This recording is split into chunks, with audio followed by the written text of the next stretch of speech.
Apakah boleh melaksanakan pernikahan siri secara diam-diam tanpa sepengetahuan orang tua wali perempuan?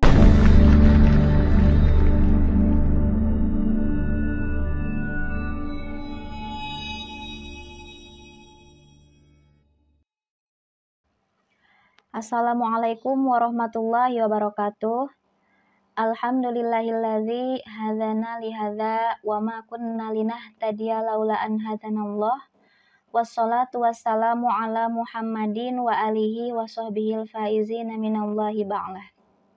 Rabbi shrah li sadri wa yassir li amri wahlul 'uqdatam min lisani yafqahu qawli, amma ba'du. Yang pertama, puji syukur saya ucapkan kehadirat Allah Subhanahu wa taala yang telah memberikan nikmat sehat kepada saya sehingga pada kesempatan kali ini saya bisa berada di hadapan teman-teman sekalian.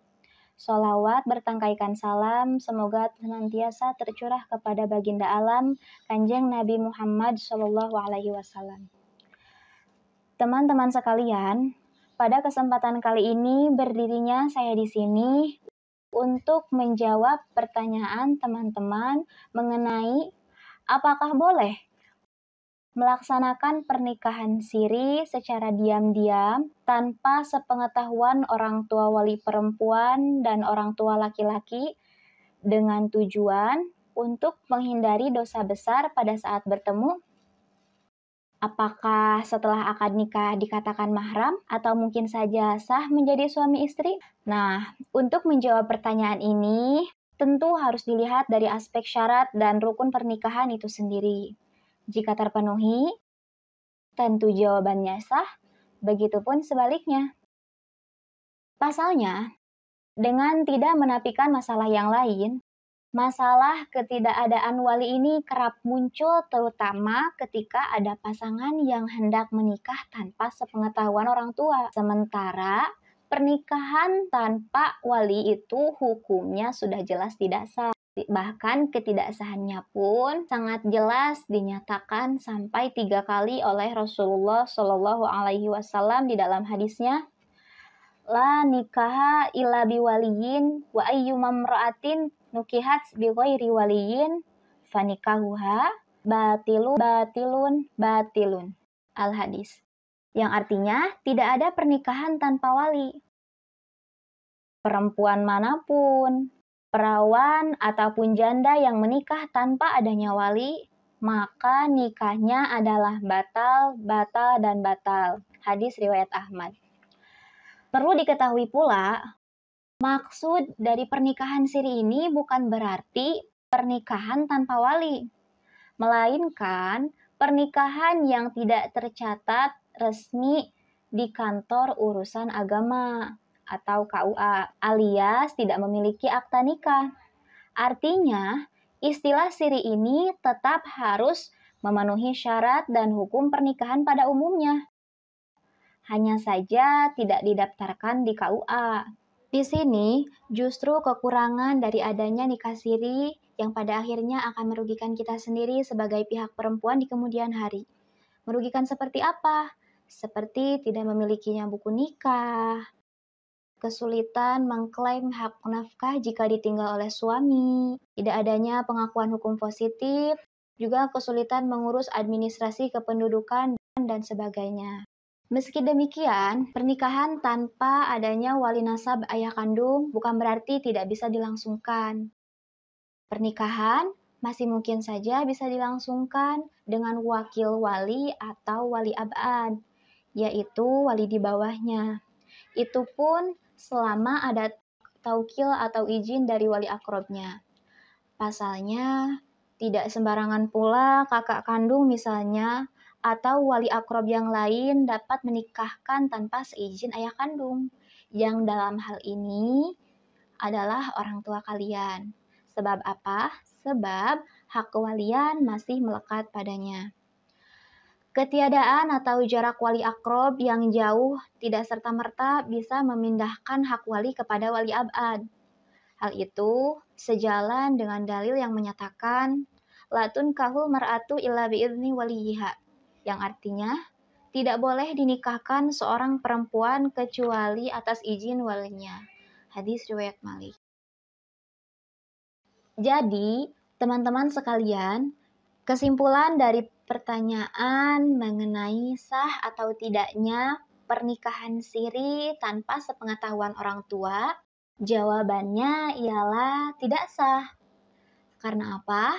Karena sebagaimana yang diketahui, ketentuan syarat pernikahan pun juga tidak terlepas dari ketentuan rukun-rukunnya. Seperti yang disebutkan di dalam kitab Fathul Wahhab jilid 2 halaman 34, lafadznya Faslun arkanuhu zaujun wa zaujatun wa waliyun wa syahidani wassigoti. Rukun-rukun nikah itu yaitu terdiri dari 5. Yang pertama harus adanya calon pengantin pria. Yang kedua harus adanya calon pengantin wanita. Yang ketiga harus adanya wali. Dan keempat harus adanya 2 saksi. Dan yang kelima harus adanya segat. Yang dimaksud segat di sini adalah redaksi akad yang sering kita sebut dengan kata ijab qabul. Lalu, apa yang menjadikannya tidak sah? Nah, yang menjadikannya tidak sah, seperti yang disebutkan tadi, rukun nikah yang nomor 3 itu adalah harus adanya wali. Dan dalam masalah ini, wali pun tidak mengetahui, apalagi ada. Maka, sudah jelas hukum pernikahannya pun tidak sah karena tidak memenuhi rukun nikah yang ketiga. Nah, ketidaksahan pernikahannya pun dikuatkan lagi dengan adanya rukun nikah yang nomor 5, yaitu harus adanya segat atau ijab qabul itu. Seperti yang disebutkan di dalam kitab Fathul Mu'in, halaman 99, lafadznya wa syurito fiha ayat sigoti ijabun minal walihi. Disyaratkan harus adanya ijab di dalam segat. Sedangkan ijab itu harus diucapkan oleh wali. Ataupun jika tidak ada wali, boleh diucapkan oleh wakil. Tetapi harus atas persetujuan dan izin dari wali asli. Yang dimaksud wali asli di sini adalah orang tua. Nah, maka sudah barang tentu pernikahan pun tidak akan sah tanpa sepengetahuan orang tua. Beda lagi dengan pertanyaannya, bagaimana melaksanakan pernikahan siri tanpa adanya orang tua? Mungkin itu masih saja bisa dilangsungkan karena ada kendala jarak ataupun apa yang memungkinkan mereka tidak bisa datang, tetapi beliau masih bisa mewakilkannya. Tetapi kalau ini orang tua saja tidak mengetahuinya, bagaimana beliau bisa mewakilkan? Namun, tentu langkah terbijak kalian adalah memberitahu rencana pernikahan kalian kepada orang tua. Sekaligus meminta izin dan doa restu kepada mereka. Sebab, sudah barang tentu, salah satu kebahagiaan orang tua adalah menyaksikan pernikahan putra-putri tercintanya. Lagi pula, cepat atau lambat, pernikahan kalian pasti akan diketahui oleh mereka. Daripada memberitahunya di kemudian hari yang akan beresiko mengundang kecurigaan, tuduhan kurang baik, serta kekecewaan orang tua. Lebih baik kalian menyampaikannya sedari awal. Adapun niatan baik kalian yang ingin menghindari perbuatan dosa besar pada saat bertemu dengan kekasih, tentu itu merupakan niatan yang sangat bagus dan mulia. Namun, niatan yang baik juga harus diiringi dengan perbuatan yang baik pula, bukan?